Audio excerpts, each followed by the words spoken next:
Приветствую всех на канале Магия Песка. Мои дорогие, любимые зрители. Меня зовут Ольга, и сегодня для вас я сделаю отсыпочку на такую тему. Какую большую тайну, какой страшный секрет раскроет вам сегодня песок. Загадайте на себя, на тайны, на секреты. Просто скажите «хочу знать». И пусть нужная и важная информация вас, мои дорогие любимые, обязательно найдет. Я прошу высшие силы дать мне возможность ответить на все ваши вопросы и послать для вас только лишь самую важную, нужную и полезную информацию.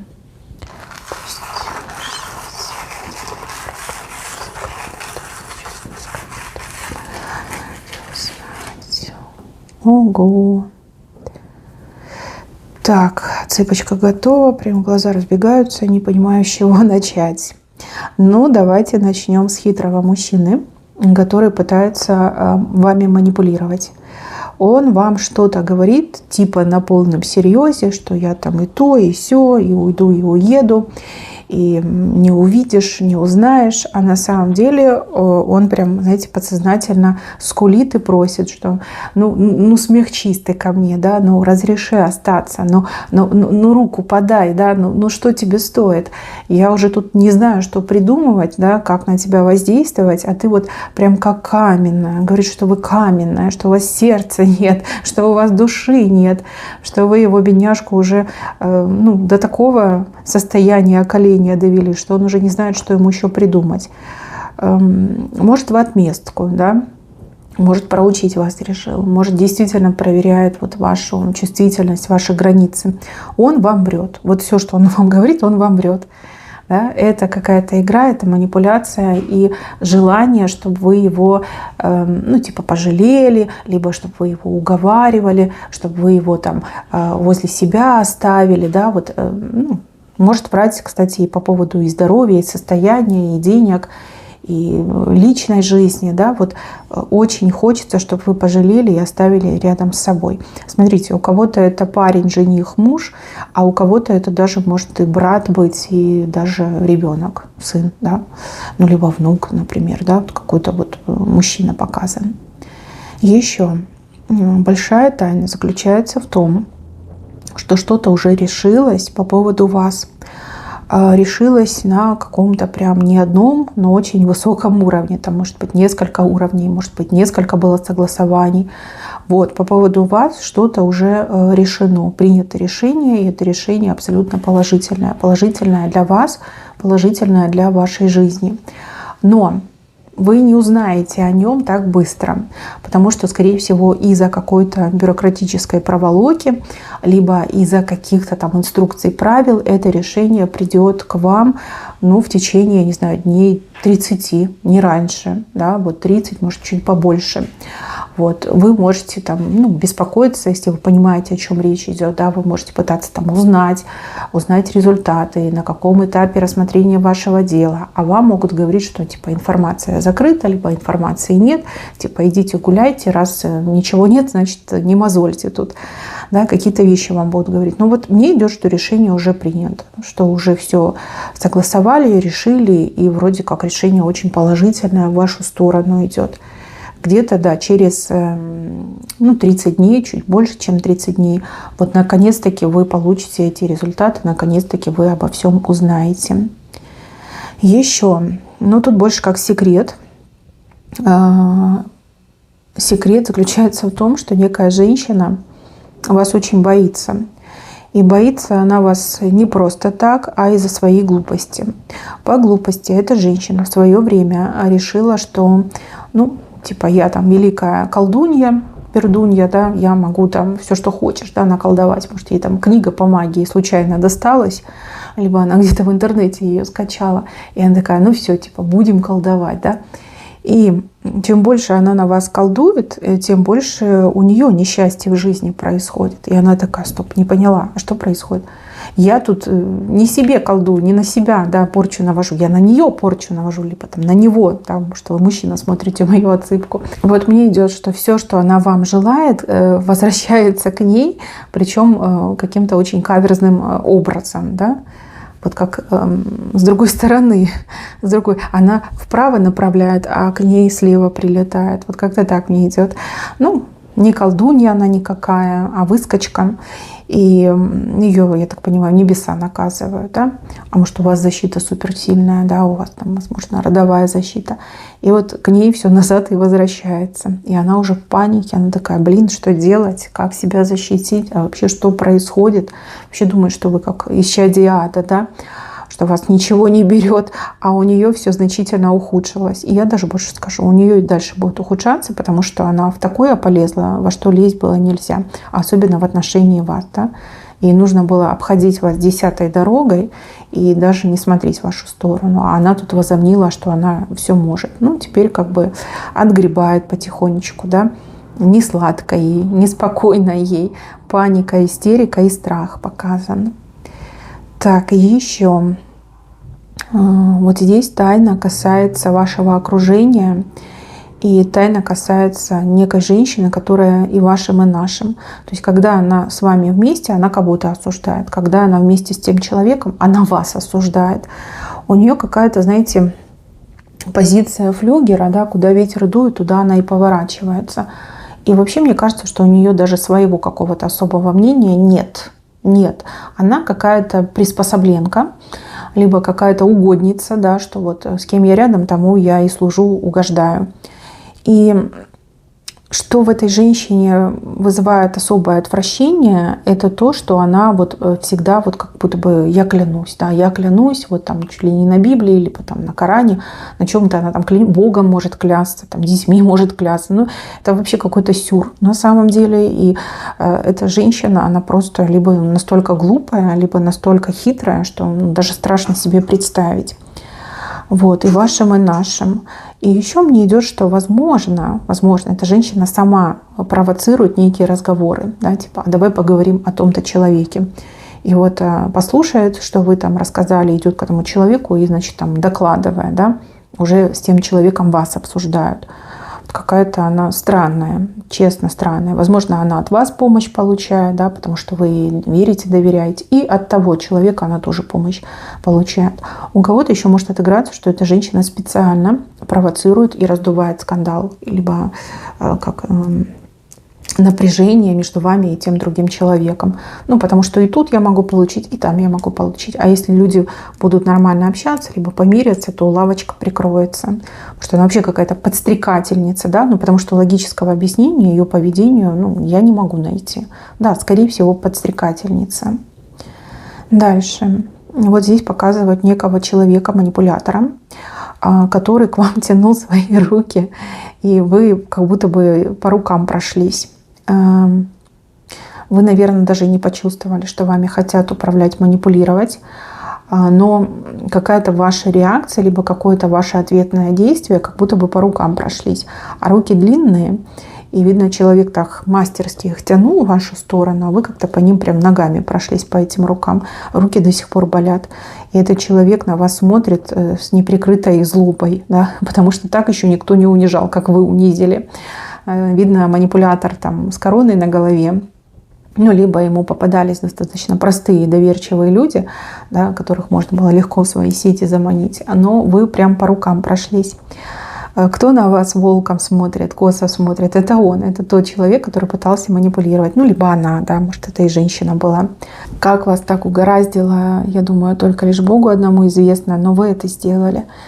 И этот человек в шоке. Он такой: как? У меня же опыта там 20 лет. Как это она по рукам прошлась, да? Мало того, что манипуляция не сработала, влияние, внушение не сработало, так еще и человек получил по рукам, получается, да? Прошлись по его рукам, по ее рукам. Так, еще вот здесь вам кто-то что-то обещает и говорит: вот все, 100% гарантия. Человек скажем так, наверное, не врет, либо сам верит в то, что будет, но я вижу, что не будет. Вот не судьба этому случиться, да, не судьба. Человек обещает, красиво говорит и честно уверен, что так и сбудется. На самом деле не сбудется. Думайте, вспоминайте, кто вам что обещал, кто вам что гарантировал. Да, возможно, будет нечто похожее, но не 100%, да, но не до конца, но не в срок, но не в таком объеме, да.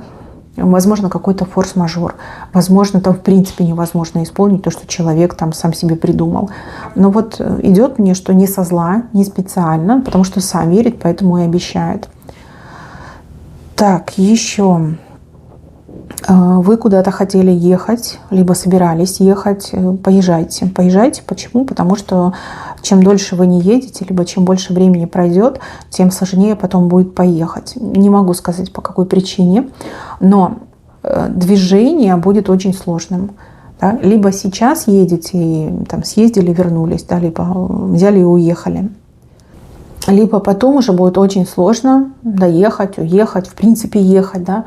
Почему-то вот с дорогами что-то будет, либо с движением, либо с транспортом, либо законами, да, которые это все регулируют. Что-то может произойти. И вас буквально с неба прямо сейчас предупреждают, что если надумала, едь. Да, если ты решился, едь. Не тяни время.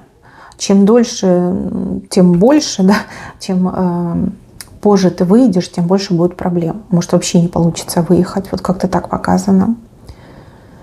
Так, дальше. Женщина есть, очень переживает за вас. Почему-то ей кажется, что у вас в жизни какой-то Армагеддон происходит, что надо вот там все бросить, бежать, помогать, спасать. Вообще похоже на родственницу. Да, обычно родственники так переживают. Там мамочки, бабушки, сестрички. Ну, может быть, и не родственница. Да, может, у нее, в принципе, такое чувствительное большое сердце. Да, может, она очень хорошо к вам относится. Что-то вы ей говорили, либо что-то она узнала по поводу вас и вашей жизни, что ее не на шутку встревожило. И еще вижу, что эта женщина, она с кем-то по поводу вас общается. И как будто бы вот она, ну, можно сказать, за вашей спиной пытается найти для вас помощь. Возможно, вам вовсе не нужна никакая помощь, у вас все под контролем, да, все идет своим чередом, но вот у нее прям сильное беспокойство по поводу вас. Да, цените эту женщину, понимаете, кто еще будет так о вас беспокоиться и кто будет пытаться решить ваши проблемы, ну, либо добиться для вас чего-то лучшего. Ну, да, подруга, либо родственница. И еще. Так, а вот здесь вот люди, знаете, какие-то странные люди, они дома обнимаются, целуются, когда никто не видит, а когда на публике, да, на улице, то там прям Содом и Гоморра, да, гром и молния.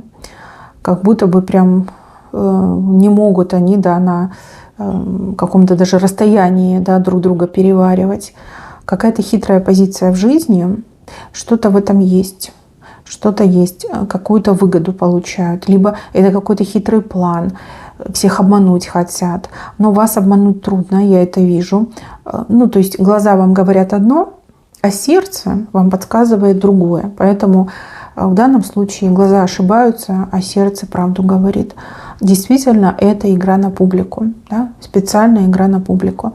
Может быть, они не имеют никакого отношения к вам, вы просто как наблюдатель, да, сторонний, но вам сердце говорит правду. У вас очень сильная интуиция, вас очень сложно провести либо обмануть. Тут ваше сердце четко чувствует, да, вот все чувствует, как есть чувствует.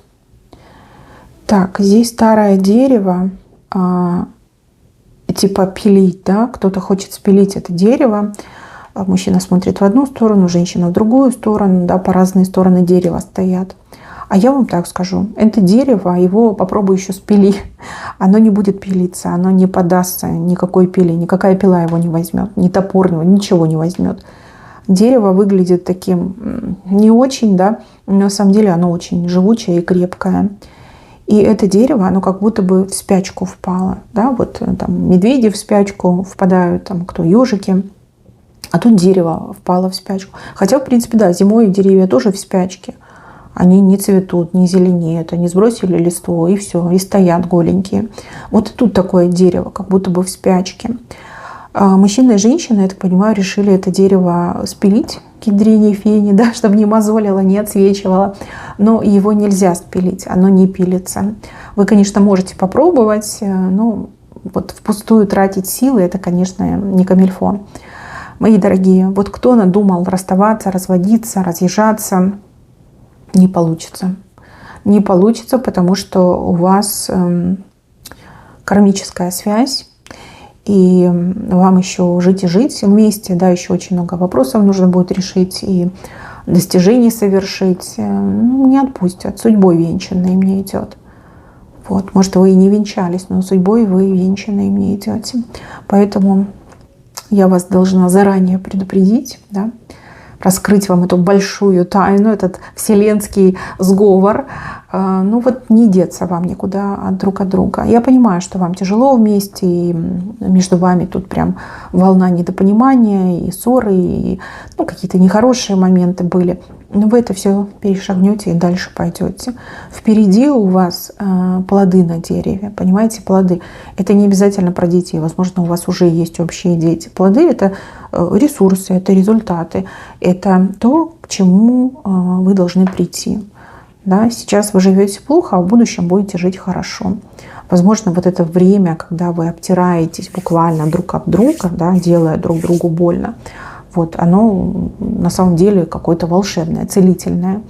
Вы с друг друга грехи как будто бы стираете, кармические задачи стираете, да, друг друга этим самым очищая. Но представьте, да, вы ссоритесь, ругаетесь и с друг друга стираете кармические задачи. Если бы у вас не было друг друга, то какие-то другие чужие люди приходили бы и пытались об вас тереться. Это было бы гораздо фатальнее, мучительнее и болезненнее. Вот. Понятно, что, к сожалению, мы не помним свои прошлые жизни, воплощения, что мы там куролесили ровно 100 лет назад, либо там 200 лет назад, либо что в нашем роду куролесили наши предки. Мы не помним это, мы не знаем, нам это не дано. Но кармическая ответственность, кармические испытания, задачи, грехи, они существуют.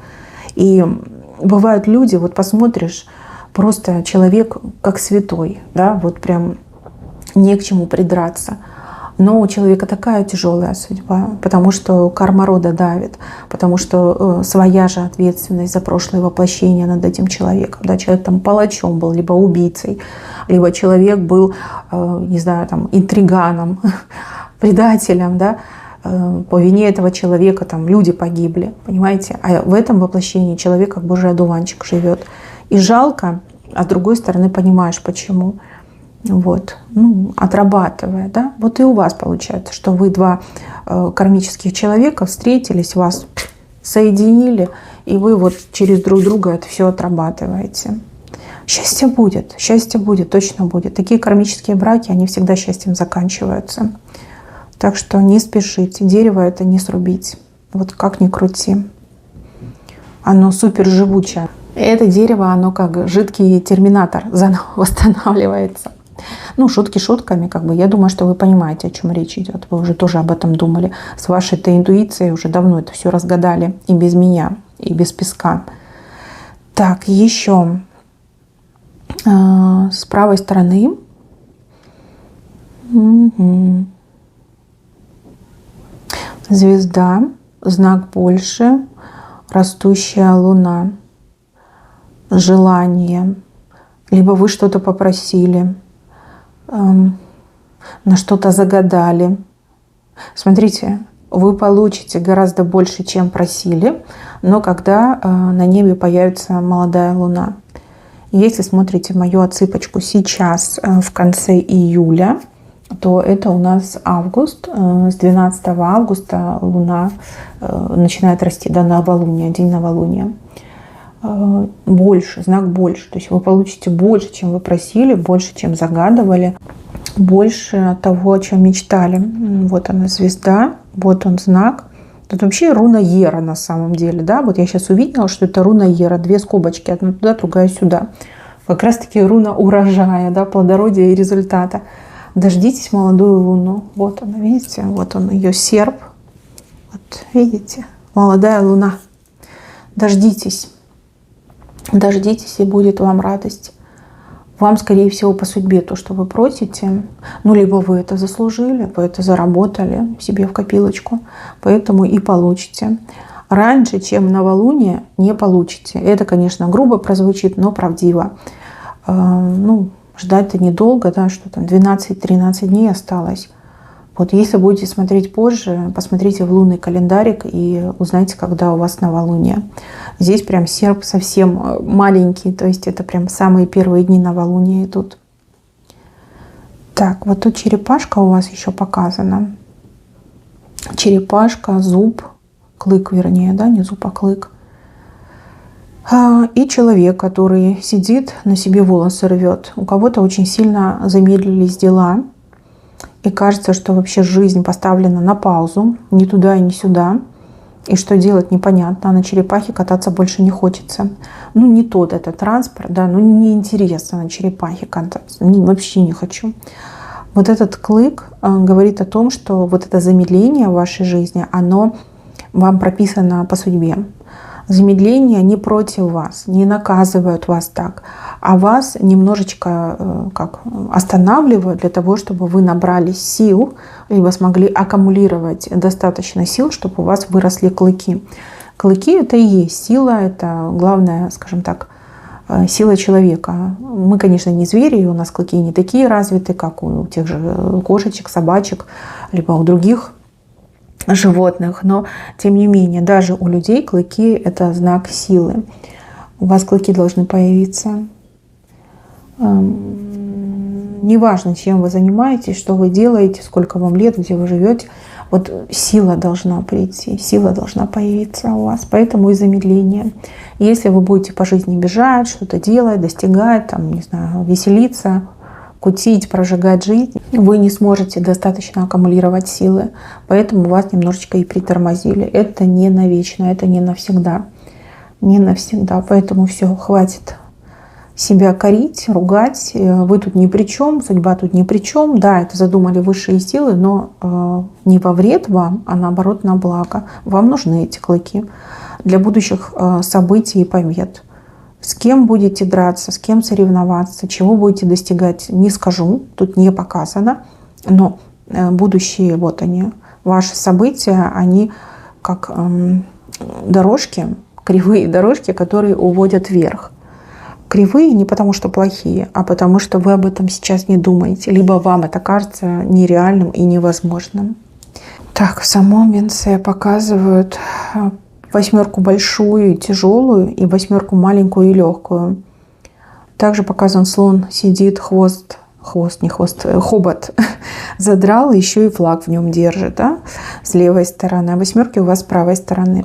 Ну, кому-то две работы идут по судьбе, да, две работы. Побольше работы, либо поменьше, побольше. А у кого-то сменить работу с более как тяжелой на более легкую. Слон ваш доволен, еще и флаг поднял, то есть это будет прям как победа, да, я достиг своего. Возможно, сейчас вы вынуждены много и тяжело работать, и вам это тяжело дается. А в будущем, да, вот все идет к тому, чтобы вы меньше работали, больше получали и были абсолютно довольны. Сидящий слон, он прям самый лучший. Почему? Потому что ему не нужно спешить, ему не нужно защищаться. Он уже все получил. Он сидит и балдеет от своей жизни. Вот к этому и идете. И все, что с вами происходит сейчас и будет происходить следующие полгода, все ведет именно к этим переменам в восьмерках. Да? Как будто бы одна восьмерка с другой местами меняются. Возможно, у вас нет еще в планах второй восьмерки, а есть только первая большая и тяжелая, но все закончится тем, что работать будете меньше, получать будете больше, будете очень сильно довольны. Полгода — это не такой уж и большой срок, поэтому не переживайте, все будет. Это вам по судьбе. Мои хорошие, на этом у меня все. Берегите себя. Всем спасибо за внимание. Всем пока-пока.